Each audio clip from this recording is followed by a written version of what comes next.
Ang mga kwento ng pag-ibig, kwento ng buhay, at kwento ng pag-asa dito sa Barangay Love Stories. Love Stories.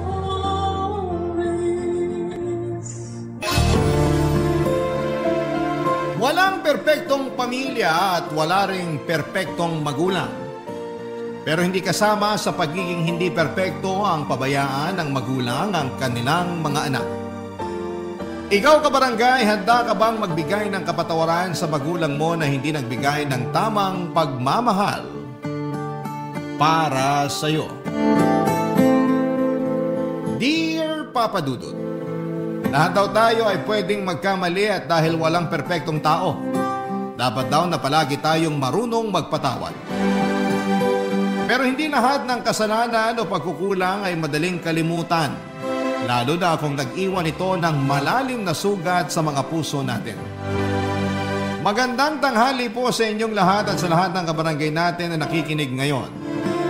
Itago niyo na lamang po ako sa pangalang Alain, 27 years old at nagtatrabaho sa isang insurance company dito sa Mandaluyong. Matagal na akong listener ng Barangay LS 97.1 at halos araw-araw ako nakatutok talaga at nakikinig sa inyo lalo na sa ganitong katanghalian. Kaya naman kayo rin po talagang naisip ko na kwentuhan at hinga ng payo tungkol sa bagay na gumugulo sa isipan ko. Lumaki nga pala ako sa isang simple pero hindi ko masasabing tahimik na pamumuhay. Kasama ko ang mga magulang ko sa bahay namin at madalas ko silang naririnig o nakikita na nag-aaway. Marami silang mga bagay na pinag-aawayan pero pinakamadalas ay ang pambababae ng tatay ko, Papa Dudut.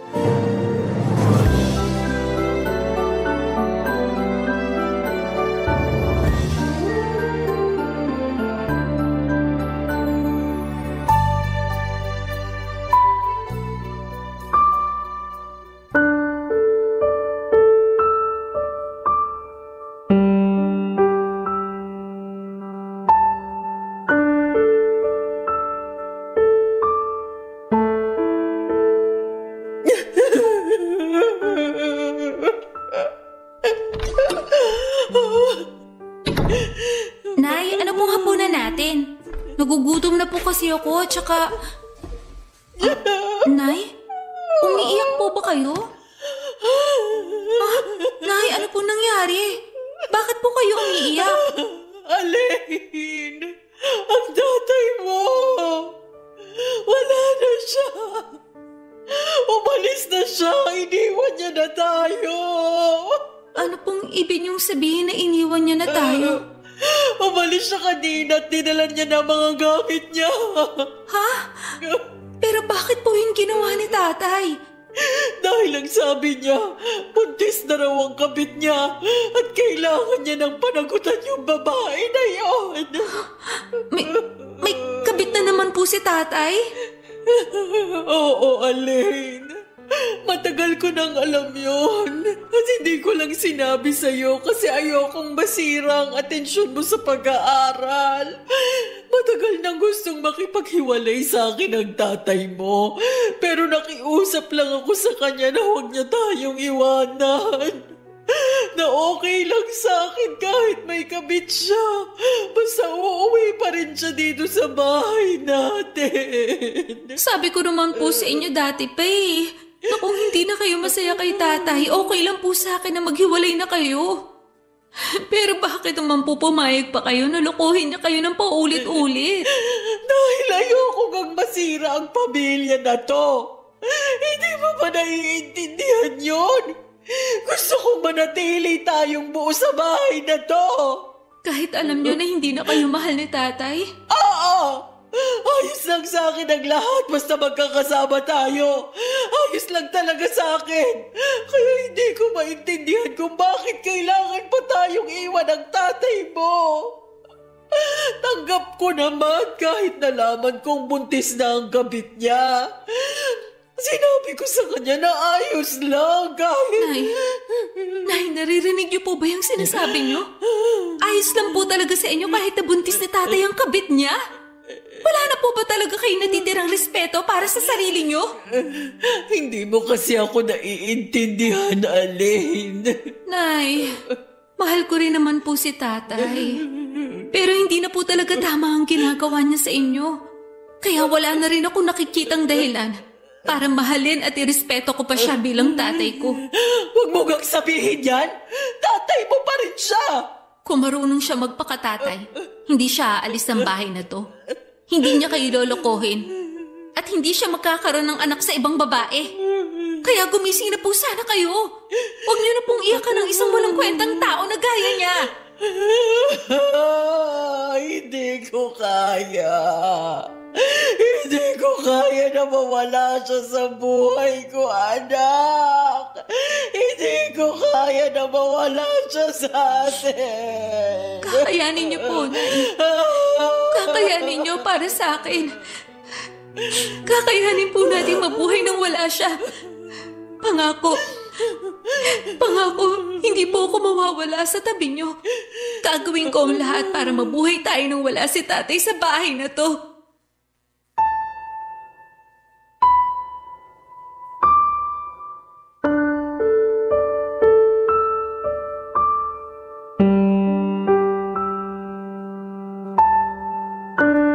Papa Dudut, hindi yun ang unang beses nilang babae si tatay, pero yun ang unang beses na iniwan niya kami para sa ibang babae.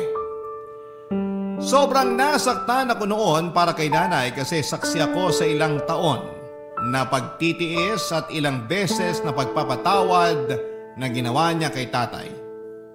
Bata pa lamang ako ay naririnig ko ng ilang beses nang nahuli ni nanay ang mga kalokohan ni tatay, Papa Dudut, pero pinapatawad niya pa rin ito. Ang sabi niya pa noon ay ginagawa niya yon para sa akin kasi ayaw niyang lumaki ako sa isang wasak na pamilya.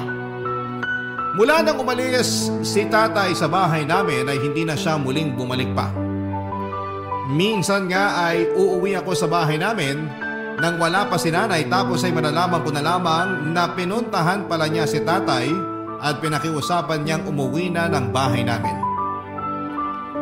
Grabe, yung lungkot at sakit na nararamdaman ko noon para kay nanay. Dahil ilang beses ko siyang nakikitang umiiyak at tinatanong ang sarili niya kung saan ba siya nagkulang bilang asawa ng tatay ko. Pero sinabi ko kay nanay na hindi namin kailangan na ipilit ang mga sarili namin kay tatay.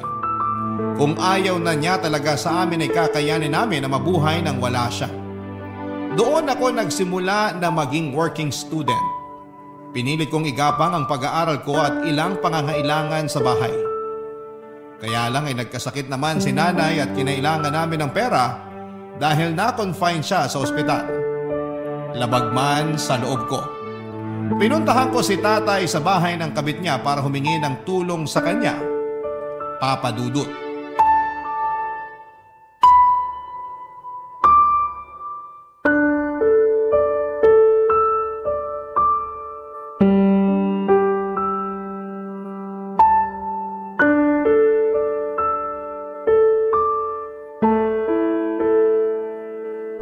Tao po! Tao po! Tay, nandito po ba kayo? Tao po! Oh, Aling, anong ginagawa mo dito? Tay, gusto ko po kasi kayo makausap. Paano mo nalaman kung saan ako nakatira? Nakita ko po sa maliit na notebook ni nanay na palagi niyang dala kapag umaalis siya ng bahay. Bakit ka ba nandito? Kailangan ko po kayo makausap, Tay. Umalis ka na, dahil wala naman tayo dapat pag-usapan. Kailangan ko po ng tulong niyo, Tay. Nasa ospital po si nanay at kailangan na maoperahan siya agad. Hindi ako doktor, kaya bakit ako pinuntahan mo? Dahil kailangan ko po ng pera at hihingi po sana ako ng tulong sa inyo. Pasensya na pero wala akong pera, kaya makakaalis ka na. Tay, nakikiusap ako. Huwag niyo muna akong pagsaraduhan ng pinto. Sinabi ko na nga na wala kang mapapala sa akin, di ba? Kaya umalis ka na, Aling! Tay, hindi ko naman po talaga gustong pumunta dito sa bahay niyo eh. Ayun naman pala eh! Bakit ayaw mo pang umalis? Baka maabutan ka pa ng... Ng ano? Ng kabit mo? Umalis ka na. Hindi talaga kita matutulungan dahil marami rin kaming gastusin dito sa bahay. Tay, nakikiusap po ko. Wala na po kasi talaga akong ibang malapitan. Pero wala nga akong kahit anong tulong na maibibigay sa'yo. Buntis ang kinakasama ko. Kaya gipit din kami sa pera ngayon. Gipit? Talaga? O sadyang wala ka na lang talagang pakialam kay nanay? Tay, baka nakakalimutan niyo na mag-asawa pa rin kayo ni nanay. Nag-usap na kami ng nanay mo. At alam niyang wala na akong responsibilidad sa kanya dahil tapos na ang lahat sa aming dalawa. At kasama po ba ako sa sinasabi niyong responsibilidad? Kahit hanggang ngayon at kahit kailan, hindi na magbabago na anak mo pa rin ako. Bakit hindi kayo makasagot? Kasi nahihiya kayong aminin na tinalikuran niyo na pati ang pagiging tatay niyo sa akin? Tay, hindi naman po talaga ako pumunta dito bilang anak niyo. Dahil mula nung umalis kayo sa bahay, tinanggap ko nang wala na akong tatay. Pumunta ako dito bilang anak ni nanay na humihingi ng tulong para sa kanya. Pero mukhang wala rin talaga ako mapapala dito dahil napakatigas ng puso niyo. Mali pala. Wala pala talaga kayong puso.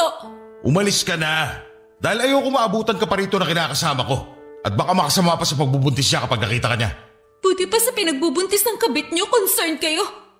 Pero sa akin na anak niyo kay nanay, wala talaga kayong pakialam. Dahil alam kong kaya mo na ang sarili mo. Kakayanin ko kasi wala na talaga akong tatay. Kakayanin namin ni nanay na wala ka na sa buhay namin. At tandaan niyo, ito ang kahuli-hulihang pagkakataon na ituturing ko kayong tatay ko.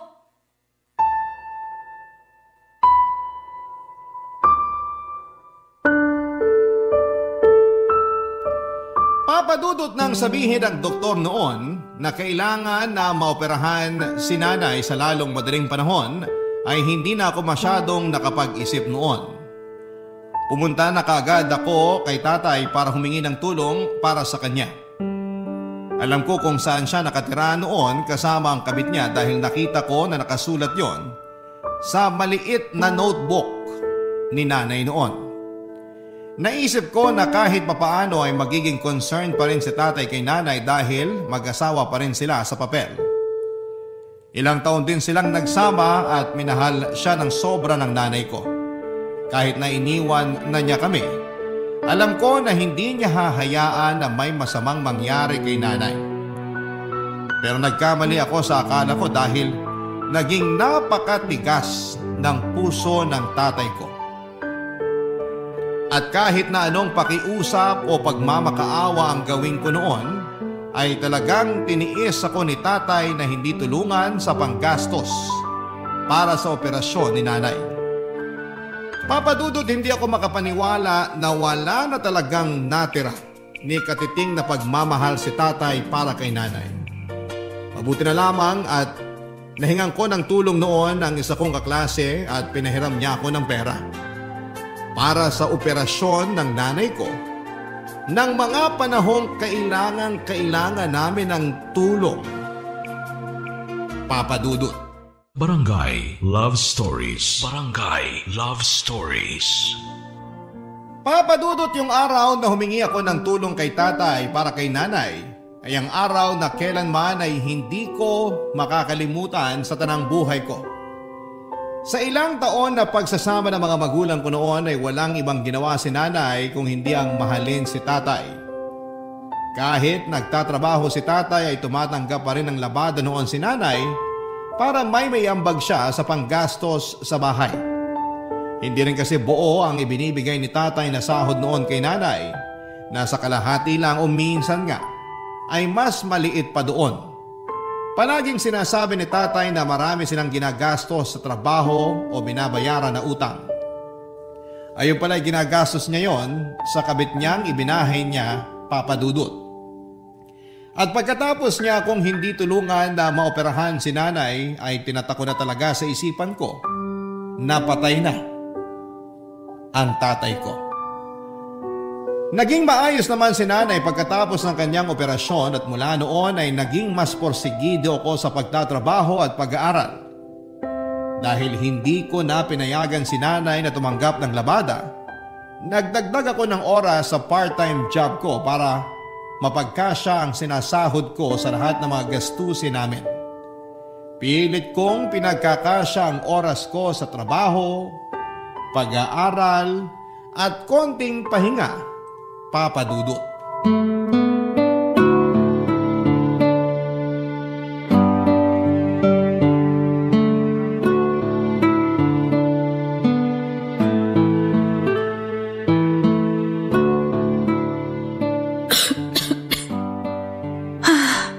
Ang hirap naman itong nire-review ko.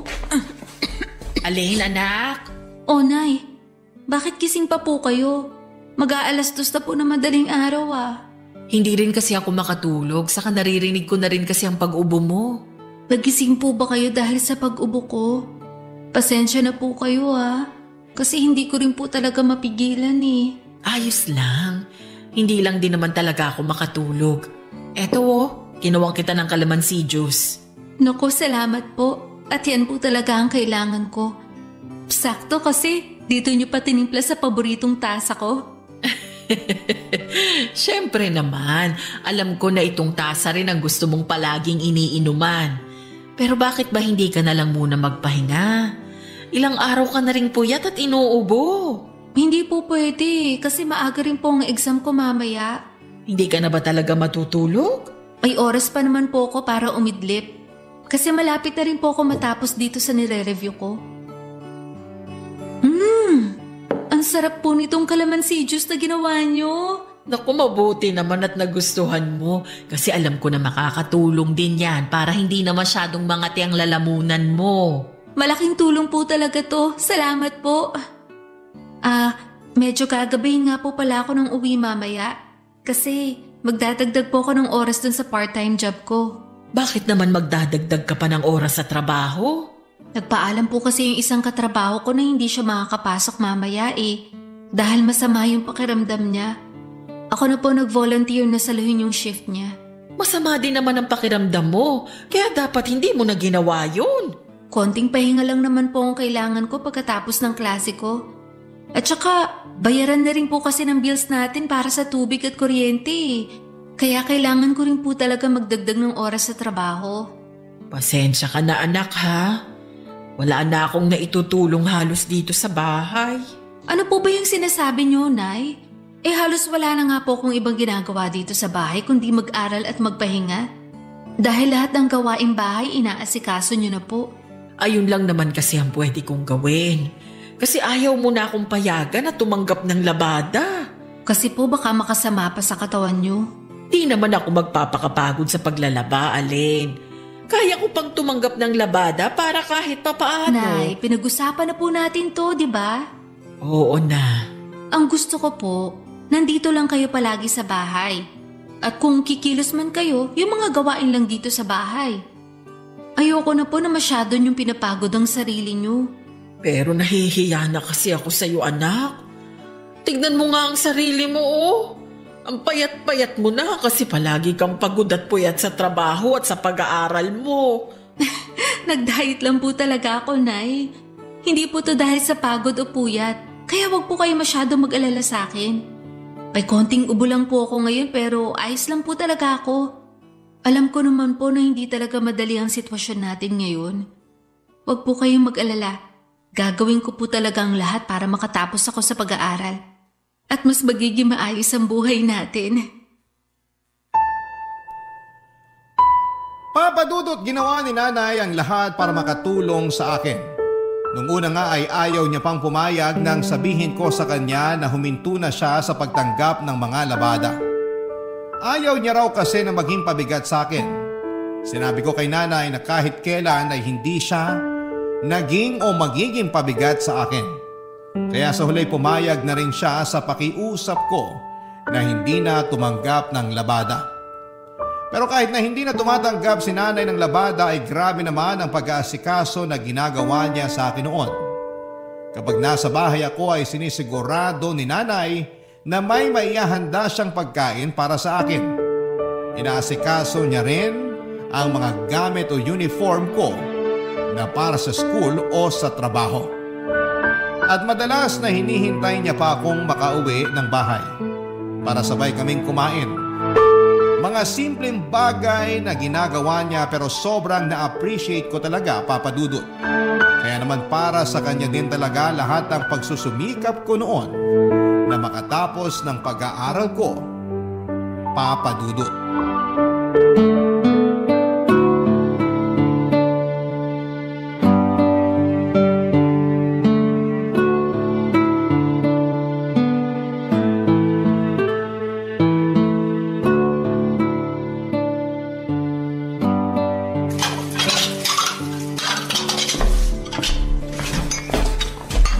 Alain, tulungan na kita dyan sa pagliligpit mo.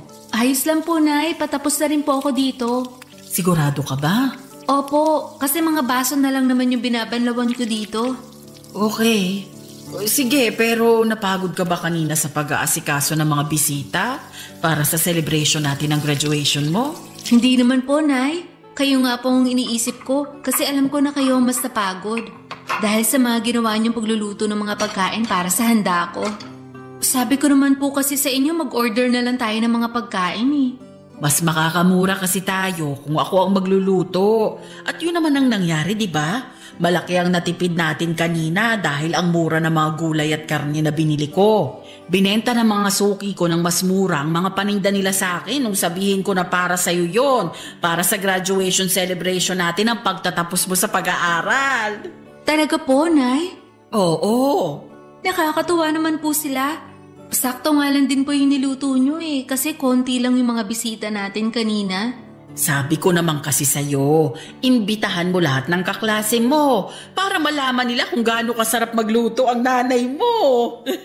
Alam naman na po yun ng mga kaklase ko, kasi madalas nyo akong pinapabaunan ng pagkain para sa lunch ko. At saka, busy rin po yung mga yon kasi may celebration din ngayon sa mga bahay nila. Pero thank you po, kasi ang aga niyo pong nagising kanina para mamalengke at mag-asikaso ng mga lulutuin.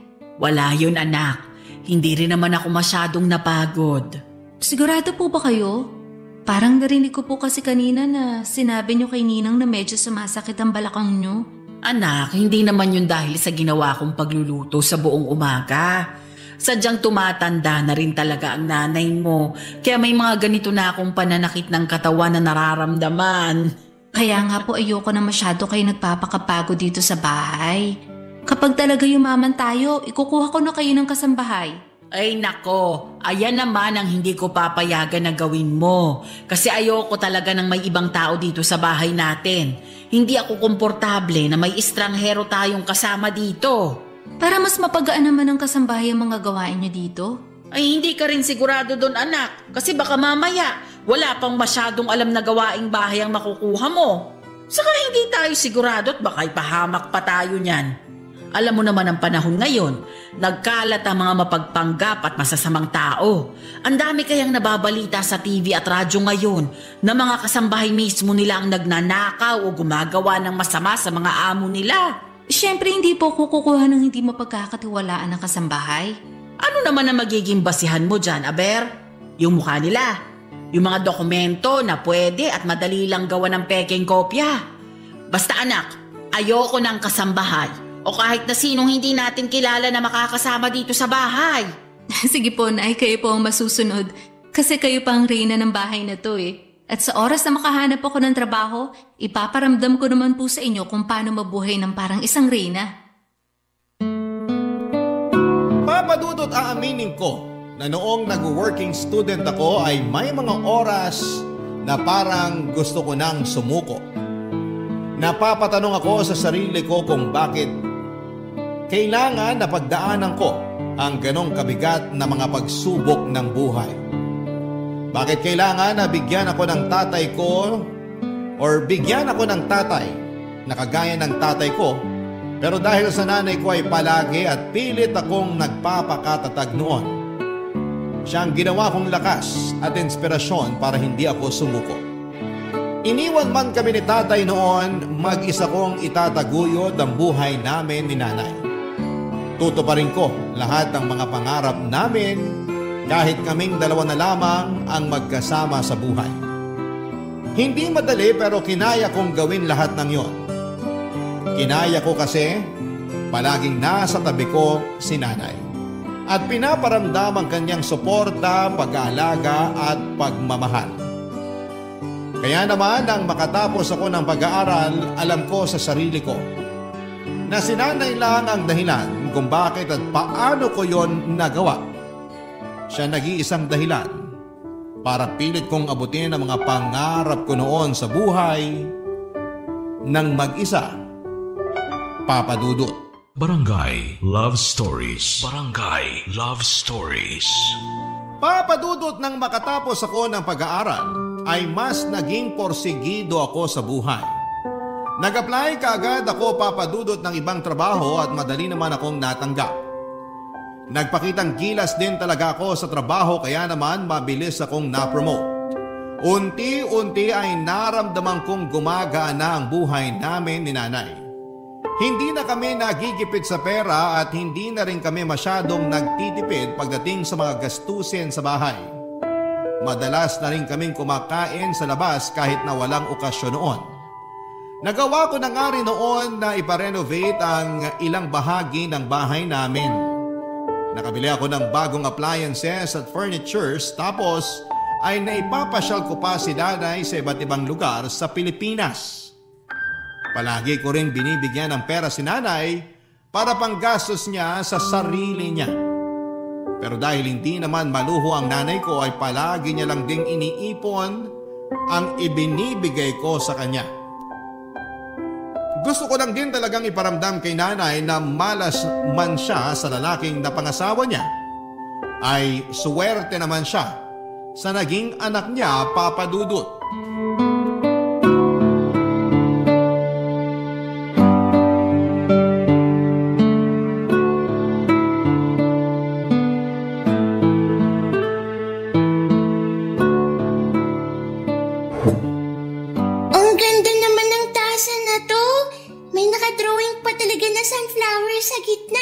Sana meron din akong ganitong tasa. Nay, nasa kusina po ba kayo? Nagugutom na rin po kasi ako kaya... Sino ka? Ay, hello po. Good evening po, Ate Aline. Sino ka at bakit kilala mo ko? Ako po si Abigail. Kapatid niyo po ako. Kapatid? Ano ba yung sinasabi mo? Tsaka ano ba yung ginagawa mo dito sa loob ng bahay namin? At sino nagpapasok sa'yo dito? Abigail, anak? Uy, Alain! Alain, nakauwi ka na pala. Tay! Tita! Buti po nakauwi na kayo. Sakto, kasi nandito na rin po si Ate Aline. Tay, siya po yung ate ko, di ba po? Yung nasa picture na nakalagay sa wallet niyo po. Yung palagi niyo pong kinukwento ng maganda, mabait, at masipag na ate ko. Siya nga, Abigail. Siya ang kapatid mo, si Ate Alain. Sabi na nga ba sa'yo ni? Hello po, Ate Alain. Huwag mo kong tawaging ate, hindi kita kapatid. Alain! Abigail, mabuti pa pumasok ko muna sa loob ng kwarto kung nasa ang mga gamit natin. Tatawagin ka na lang namin kapag kakain na tayo ng hapunan. Sige po, Tay. Nay, ano pong ginagawa ng mga taong yan dito sa bahay natin? Nakiusap kasi ang tatay mo na kung pwedeng dumito muna sila ni Abigail. Wala na rin kasi silang ibang mapupuntahan dahil pinaalis na sila dun sa apartment kung saan sila dating nakatira. Ilang buwan na rin kasing hindi nagpapadala ng pera ang dating kinakasama niya. Nagtatrabaho na kasi sa Japan. Kaya bumalik siya dito sa bahay natin ngayon? At talagang tinanggap niyo pa talaga siya kasama ang anak niya sa labas? Kapatid mo si Abigail, Alain. Wala akong kapatid kasi matagal na akong walang tatay. Alain! Huwag mong pagtaasan ng boses ang tatay mo! Hindi niyo po ba narinig ang sinabi ko, Nay? Matagal na akong walang tatay. Dahil mula nang ipagtabuyan niya ako nang minsang humingi ako ng tulong sa kanya para sa pagpapagamot niyo, tinatak ko na sa isip ko na namatay na ang tatay ko. Kasi siya naman yung umalis eh.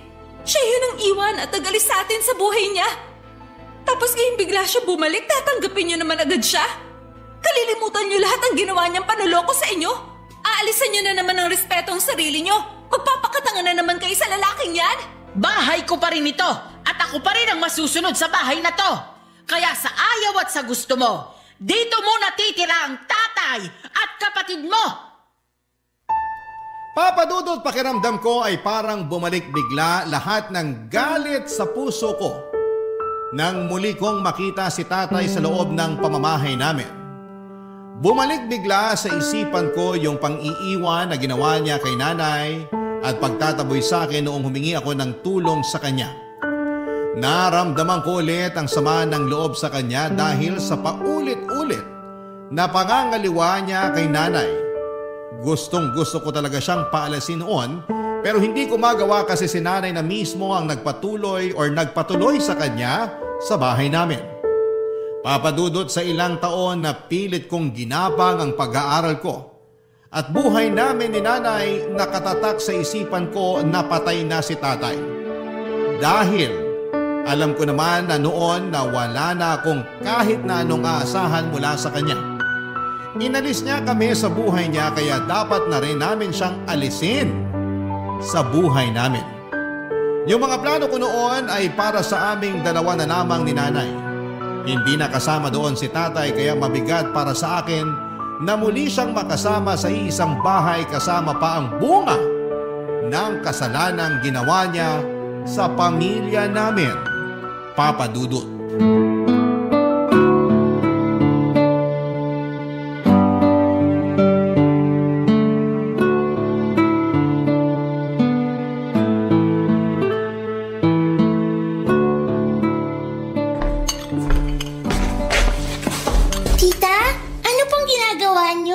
Pinagtitimpla ko ng kape ang kapatid mo. Kasi hanggang dito sa bahay, nagtatrabaho pa rin siya kahit araw ng Sabado. Ang sipag nga po magtrabaho ni Ate Alin. Palagi na lang siyang nakaharap sa laptop niya. Pero alam niyo po, ang ganda talaga ng tasa na to. Nagustuhan mo ba yan? Opo, ang cute kasi ng sunflower na nakadrawing dito sa tasa. Paboritong tasa yan ng ate mo. Talaga po? Oo, ito yung madalas na gusto niyang paglagyan ng mga tinitimpla ko sa kanyang inumin. Regalo ko rin sa kanya ito noong 15th birthday niya. At mula noon, ito na yung naging paboritong tasa niya. Kaya po pala parang espesyal sa kanyang tasa na yan. Ganun na nga, pero huwag kang mag-alala. Ibibili rin kita ng ganyan kapag may nakita na ako sa palengke. Yay! Thank you po, tita. Pero okay lang po ba kung ako nang magdala ng kape ni Ate Alin sa kanya? Sigurado ka? Gusto mong ikaw ang maghatid nito sa Ate Alin mo? Opo, okay lang po ba? Oo naman, sige. Eto, dalhin mo na tong tasa ng kape sa sala kasi andun ang kapatid mo. Sige po, ako na pong bahala dito. Salamat, Abigail. Pupunta lang din ako sa likod ng bahay. Tutulungan ko ang tatay mo sa paglilinis doon. Dadalhin ko na rin po tong tasa ng kape ni Ate Alin. Aray! Hala, nabitiwan ko yung tasa ng kape ni Ate Alin. Ano yung nabasag? Teka, paboritong tasa ko yan ah! Ate Alin, sorry po. Nabitiwan ko yung tasa ng kape kasi hindi ko po napansin na may tsinelas pong nakaharang sa dadaanan ko. Pero hindi naman po ako nasaktan kasi malayo sa paa ko. Ano ba sa tingin mo ang ginagawa mo? Hindi mo ba alam na regalo pa sa akin ni nanay ang tasang yan? Tapos babasagin mo lang? Ate Alin, hindi ko naman po talaga sinasadya. Sorry po. Anong hindi mo sinasadya? Halika nga dito. Aray ate, nasasaktan po ako.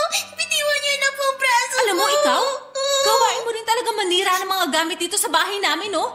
Dahil ikaw din ang dahilan kung bakit nasira ang pamilya namin. Alam mo ba yon, ha? Ikaw ang sumira sa pamilya namin. Kaya dapat sa'yo tinuturuan ng leksyon para maputol agad yung mga sungay mo. Aray ko, tama na po. Huwag niyo na po ako paluin. Tatay, tita, tulungan niyo po ako. Ano bang nangyayari dito? Oh, Diyos ko! Alin! Anong ginagawa mo sa kapatid mo? Alin! Bakit sinaktan mo ang kapatid mo? Abigail, halika na dito. Tay! Ayos ka lang ba? May masakit ba sa'yo? Ayoko na po dito, Tay. Umalis na po tayo. Ayoko na po sa bahay na to. Pagsabihan niyo yung batang yan. Nasasanay siya manira ng mga gamit dito sa bahay.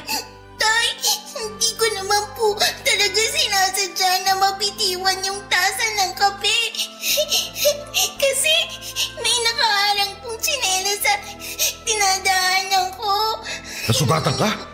Napasok ko ba na mainit na kape? Hindi naman po ako nasugatan o napaso. Kaya lang, nagalit na po agad sa akin si Ate Aline. Hindi ko naman po talaga sinasadya na mabasag ang paborito niyang tasa eh. Aline! Ano na naman bang kinagagalit mo kay Abigail? Pinasag niya lang naman ang paborito kong tasa, Anay. Hindi naman sinasadya na kapatid mo na babasag ang tasa mo, Aline. Kaya hindi mo na siya kailangan saktan. Pwede po ba? Huwag niyo naman ulit-ulitin na kapatid ko ang batang yan dahil magkaiba kami ng nanay. Ako pa rin ang tatay niyo ni Abigail. At hindi mo na mababago yon. Matagal nang patay ang tatay ko. At hindi niyo na rin po mababago yon.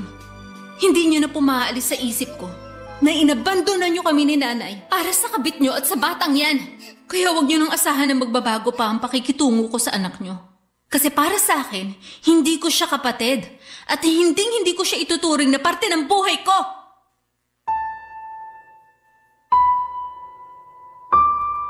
Papa Dudut, tutol talaga ako sa muling pagbabalik ni tatay sa bahay namin tapos ay sinama niya pa ang anak niya sa kabit niya. Wala na akong pakialam kung nakarma na ba talaga siya o pinagsisisihan niya ang naging kasalanan niya. Dahil ilang taon siyang walang naging pakialam sa amin. Kahit sinabi niya na gusto niyang makabawi sa amin o sa akin na anak niya ay hindi na kailangan. Dahil hindi na maibabalik pa yung panahon na naghirap kami ni nanay ng dahil sa kanya. Matagal na pong patay si tatay para sa akin. Kaya wala na akong balak noon na makipag-ayos pa sa kanya. Maayos na kasi ang buhay namin ni nanay at hindi ko alam kung bakit kailangan niya pang pabalikin si tatay sa buhay namin. Pero kahit magkasama kami sa isang bahay ay hindi ko sila gaanong kinikibo ng anak niya. Walang dahilan para kausapin ko pa sila ng anak niya. Kaya naiinis ako kay nanay kapag nakikita ko na inaasikaso niya ang mga ito. Nung una nga ay pareho pa si tatay at Abigail na nasa bahay lang. Pero dahil sa pagpaparinig sa mga gastusin sa bahay ay muling nagtrabaho si tatay bilang barker sa malapit na sakayan ng jeep. Napakabigat din ang loob ko noon kay Abigail dahil siya ang bunga ng pagkakasalang nagawa ni tatay kay nanay. Alam ko na walang kasalanan ng bata pero hindi ko pa rin maalis ang bigat na nararamdaman ko para sa kanya. Hanggang ngayon ay nasa bahay pa rin namin sina tatay at Abigail at aaminin ko sa inyo Papa Dudut na hindi pa rin maayos ang pakikitungo ko sa kanila. Hindi nyo naman ako masisisi kung maging ganito ako sa kanila. Dahil sa mga pinagdaanan ko sa buhay. Nakakapagod, magalit, magdabog at magparinig. Pero hindi ko mapigilan ang sarili ko.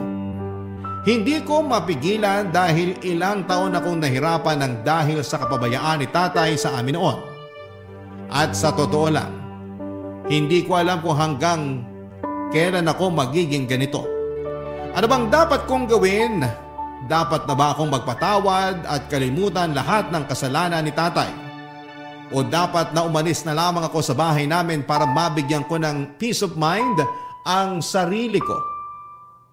Hanggang dito na lamang po ang sulat ko at umaasa ako na makarinig ako ng payo mula sa inyo at sa mga kabarangay natin. Ang inyong forever kapuso at kabarangay, Aling. Barangay Love Stories. Barangay Love Stories. Anong say mo sa Barangay Love Stories na ito? Pagkwentuhan natin sa comment section yan. Nagustuhan ang iyong napakinggan? Ituloy yan via live stream sa www.gmanetwork.com/radio. Barangay LS 97.1 Forever.